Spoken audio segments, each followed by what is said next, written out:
to Inside the Lines Live. I'm Lizi Arbogast alongside Scott Hardy, and we are at Benjamin Russell for the Clay Central game. And gosh, we've been waiting for this game for so long. I feel like we've been talking about it for months and months and months, and here it is. Yeah, I mean, the excitement around a regular season game very rarely matches what we've seen for the last 4 or 5 months.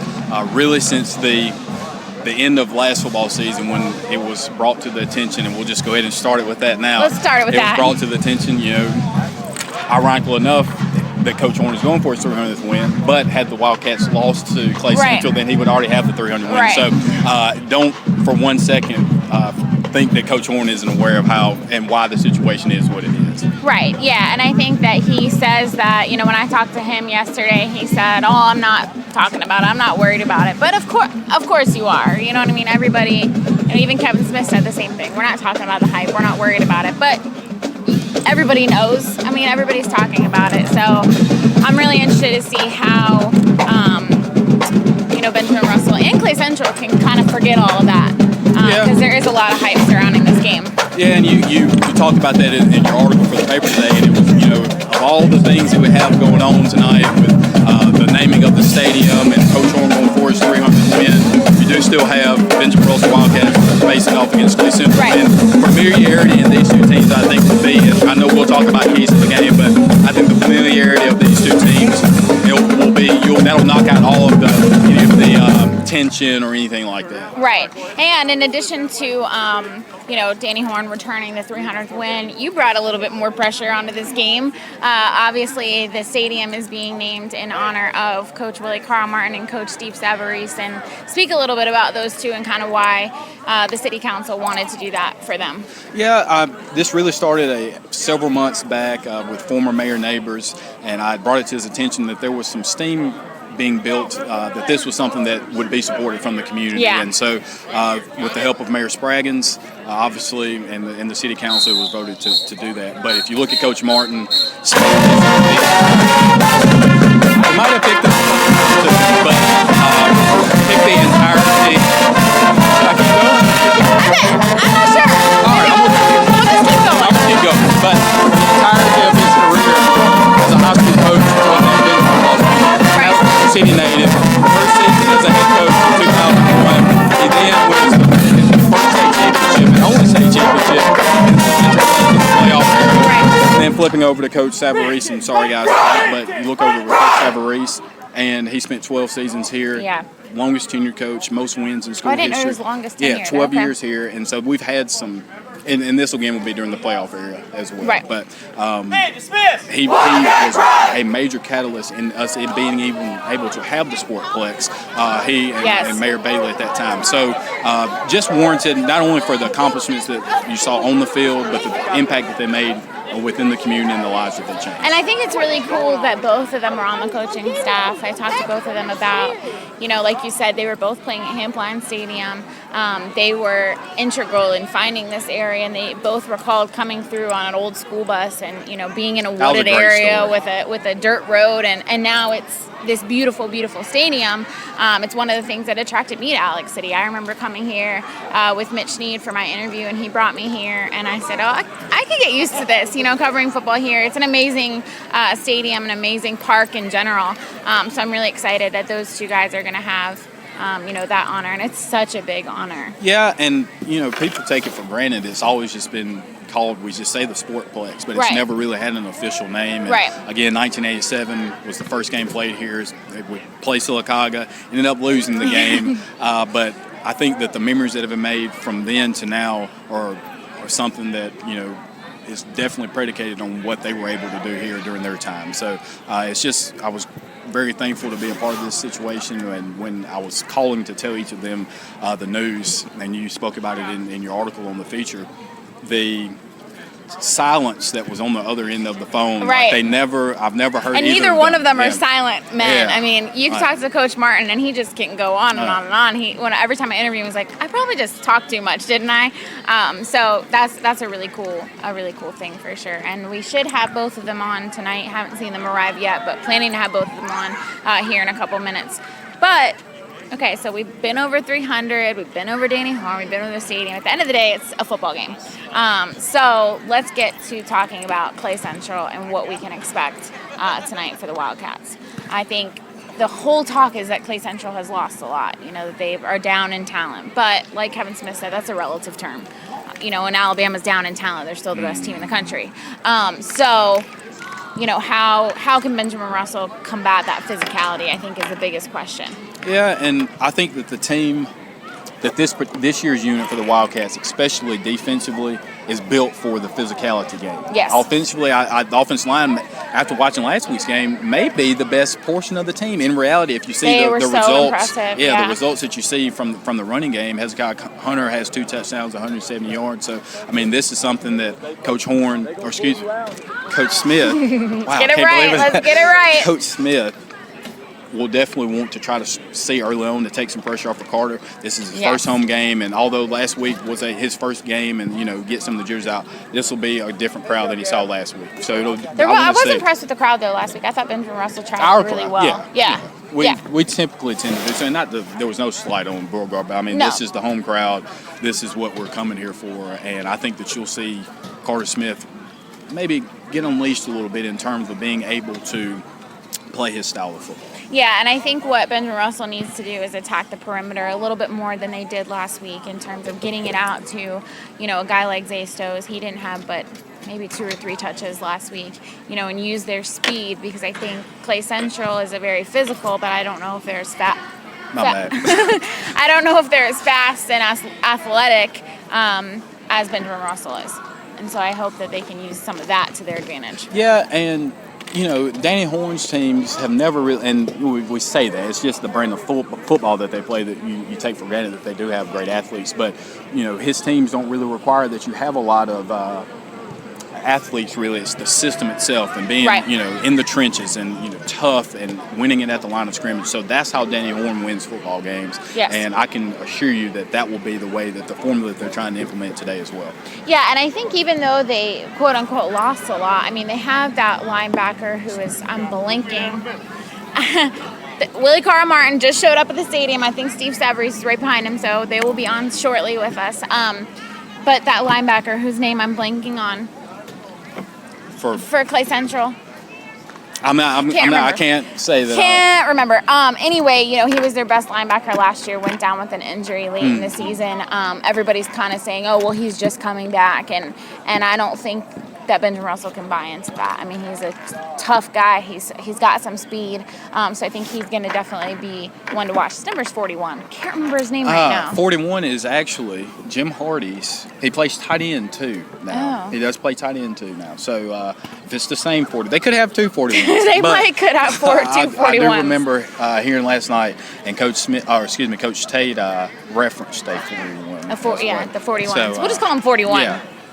They also have one of their top running backs back in Javon Wood, who was really impressive last year. So I don't think Benjamin Russell can for a second think this is not a good team, because they aren't. They're the defending Class 5A champions. That's the thing. And so, you have to know, obviously, the familiarity. We go back to that between those two teams. There's a lot of storylines already built into this outside of the game. Right. So when it comes down to it, it's really going to come down to the X's and O's and who's able to execute that. But if you're looking for Coach Smith or Coach Horn to get out of their normal routine of doing things because of who's on the other sideline, you're sadly mistaken on that. Yeah, I definitely think so. And I hope that I was also really impressed with Benjamin Russell's defensive line. I think both of their front lines looked really good. Anytime, regardless of if it's Beauregard and they're young and they had 3 freshmen on the offensive line, anytime you hold a team to 50 yards of offense, you're doing something right.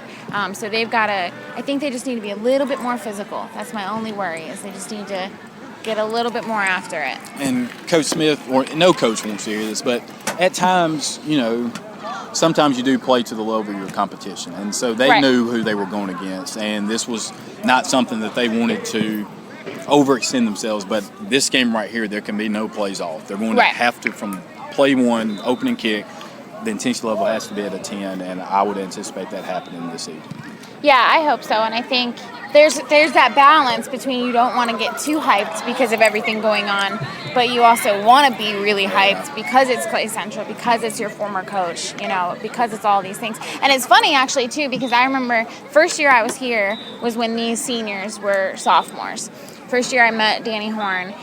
He said to me, this sophomore bunch, Hezekiah Hunter, Zay Stows, those guys, Brett Pitts, the list goes on and on, Ryan Willis, Ty Brown. I mean, there's a bunch of them. And he said when these guys are seniors, that's going to be the team that I'm going to take far. Now he has to face them. And he said, that's the group I'm looking out for. So I'm excited to see how that bunch of seniors do, because they're really the last guys that played under Coach Horn, too. Yes, that would be correct. And the thing you look at with this senior class, it goes across the board in all the sports, but they've been playing together since they were 5 and 6, 7 years old. This group has been together for all of their sports, and so the camaraderie that you have there, the familiarity amongst your teammates, I think is something that you see in this class, and why Coach Horn was so excited about it. And you saw the success they were able to have at the middle school level, 9th grade level, and then any of the input that they were able to have as sophomores and juniors. So the senior class has been really fun to watch. Yeah. And, they've had some injuries come about here of late. That's what I'm worried about. The depth I am worried about. And especially at the position at which it is. But it just means it'll be the next man up. Right. And they have had a great week of practice. Benjamin Russell has, from my understanding with Clay Central. They are about as film ready as a team could be. So, which that's the staple of a Danny Horn team, is being well coached and well prepared. And it's so funny because every time, I've talked to Danny Horn a lot over the years, and he said, we're going to lose. We got no chance. And he did it again. And I said, but really? But are you? Are you that bad? And he kept saying that they're not as physical as he wants them to be. They're not as tight as he wants them to be. They're not as fundamentally sound as he wants to be. All the list goes on and on. So I'll be interested to see how true that is and how much of that is coach speak. Partly, there's probably some truth to it, but you got to look at what happened last season. This is a team that loses their home opener to Benjamin Russell, a team that finishes 6-4. That same team goes on to win the state championship. So they weren't necessarily playing their best ball until it mattered. Right. And that's the other thing that we didn't even talk about with all the hype surrounding this game, is I would argue that last year's game was the best game of the year for Benjamin Russell. It was the most exciting game, certainly, and I thought they played their best half of football in that second half against Clay Central. Most definitely. By far. And so that was always one of my concerns. I was like, did we peak too early? And you hate to say it like that, but they were down 3 touchdowns, I guess, or 17 to nothing at the first play of the third quarter. Ended up coming back and winning the game. Yeah. So Clay Central probably wants that back too. That's another thing to add to the list. So we are going to take a quick break. We are going to come back on with Coach Savarese and Coach Willie Carl Martin. I'm very excited to hear from them and their big honor, and we will be right back.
Hi, welcome back to Inside the Lines Live. I'm Lizi Arbogast, and I am joined by Coach Willie Carl Martin. Thank you for being here.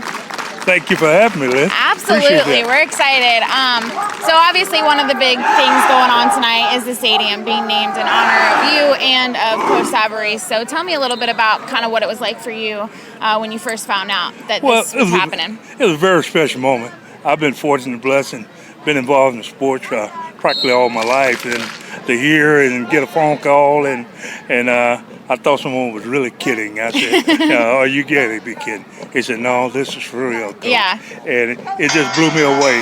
And I am blessed and thankful for the honor. Yeah. And I'm excited about tonight, Lynn. So tell me about playing. I mean, you were on the coaching staff for the first game of this in this stadium. So tell me what it was like when the stadium was first here, and what it's like for you to be back. Expectation was very high. We come from Hampline Stadium, Mayor Bailey. We was working together, Coach Sav, and the whole community was behind it. And you can see it's still one of the nicest places it is. you it's ever beautiful. want to attend, and the just the excitement and enthusiasm about having this type of facility back then, years ago. And it still is one of the classiest places in the state. And I was just took it to death. Unfortunately, we didn't win that ball game. I know, that's what Coach Sav told me. Sylacauga beat us, and I think the kids were so hyped, and the coaches were just playing in a nice place. It was funny when I asked him about that. He said, I said, when did you first win? And he said, well, I don't remember the wins. I remember the losses. That's true. That's what sits with you. Yeah. Talk about some of your favorite memories being a Benjamin Russell coach and being here in Alex City. Well, it was a long career. I started at the middle school in '83, 2 years there, and Coach Sav gave me the opportunity to come to the high school when he was hired, and I thank him today because that kind of catapulted my career as far as at a high school football coach, and it was a lot to learn. It was a continuation of learning. You never arrive, and I had a lot of fond memories. Yeah. Not only the years that we won the state championship, but the years prior to that with what makes it special is the kids. Yeah. And working for Coach Sav and Phil Lasby, we had, and community support. Yeah. Our parents and kids, and this is special. I've been a lot of different places, but I'm going to tell you something. Playing professional ball in Canada, being in college football, and, I can tell you the best football and the best time of my life is here in Alexander City. Right here in Alex City. As a player and a coach here. So one last thing I want to ask you is you are the only coach that has taken Benjamin Russell to a state championship during the playoff era. What do you think it's going to take to get back there? Well, that's not totally correct. Coach Lasby, we went 2 years and lost during the playoff era. True. But I'm the only one that won it in the playoff era. I take a lot of pride in that for the kids, not just for me. I probably had some better years that I coached, and we didn't have such a good record. We had some great talented kids, and we had the support, and those kids deserved to win. The ball went our way. The injury bug stayed away, and we was blessed and fortunate to come out that night.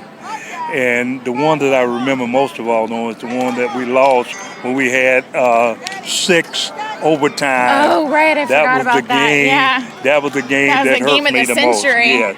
Yeah. Well, like you said, they always remember the losses. Yes, that's the game that really hurts me and stick with me as far as, I wanted for those kids to taste the victory of winning a state championship. I had, already had won several great cups in the CFL and been a part of the championship team. What a wonderful experience. But to have the look of those kids in their eye, and we had it so close to lose it, it was a heartbreaking thing. And one thing I learned from it, don't get beat by the same mistake twice. Yeah. And that was being prepared to play overtime football, putting the ball on the 10, and being a little more meticulous, picky about preparation. And when I got the job, I felt it was important to cover all areas as far as the facet of the game in all phases, not only offense, defense, kicking game, and special situation. Yeah, it takes a village to win a state championship. Right, that's There's true. 400-some schools in the state, and only 7 now, 6 then win the championship. So, well, thank you so much for joining us. We appreciate you, and congratulations. Thank you so much. I'm excited for it to be Martin Savarese Stadium. I'm blessed. I'm at home. I love these kids, this community, and these children and the school system. You don't realize until you leave and go somewhere else what you got at home. Absolutely. Okay. Well, thank you all so much. We'll be you. right back, and we're going to be joined by Coach Steve Savarese. Stay with us.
Hi, welcome back to Inside the Lines Live. I'm Lizi Arbogast alongside Coach Steve Savarese. Thank you so much for joining us. Well, Lizi, it is my pleasure. Absolutely. Now, Coach Savarese was here for 12 seasons at Benjamin Russell, has gone on to do great things around the state, is the executive director of the AHSAA now.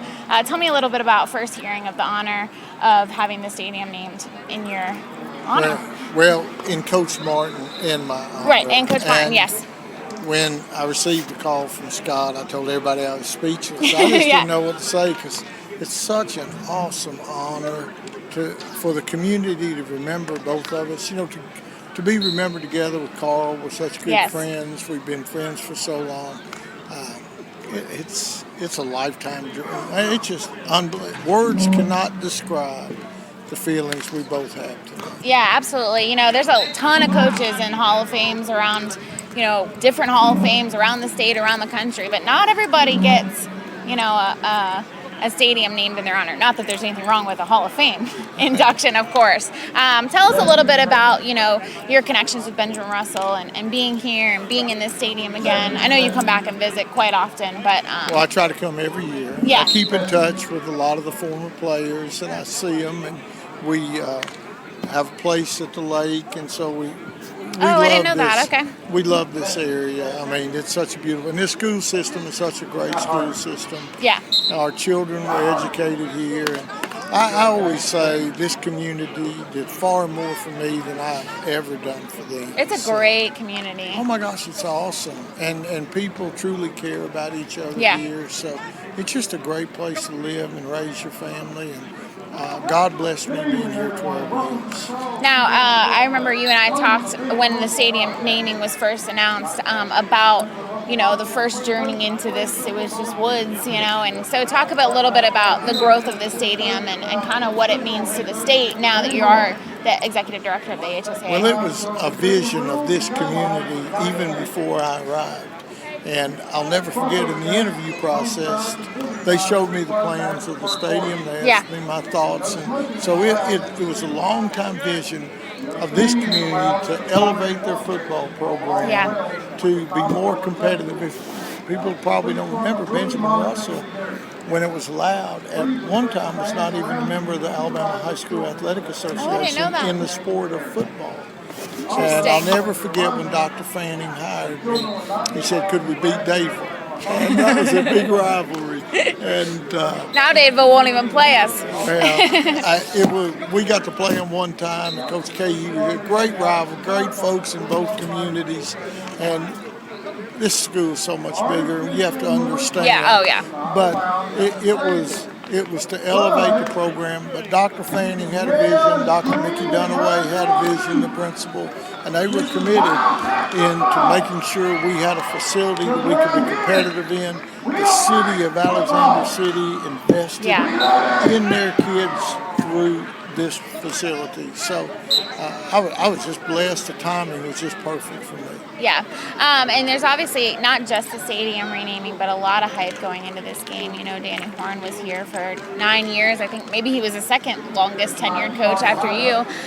You know, going for his 300th win. It's a big, the whole state is probably watching this game. You know, talk a little bit about the game itself and what you expect tonight. Well, you have an icon in Danny Horn, coaching for Clay County. Great guy. I mean, last year won the state championship. Came out of nowhere to win the 5A state championship. Yeah, yeah. No one expected that. No, and at the end of the year, they were playing as well as anyone. And now he's coming back to where he coached to win his 300th game. And in my position, I know I can't root for one I was going to ask you, can you make a prediction? But I got to say, you know, I think the Wildcats are going to keep them from doing that tonight.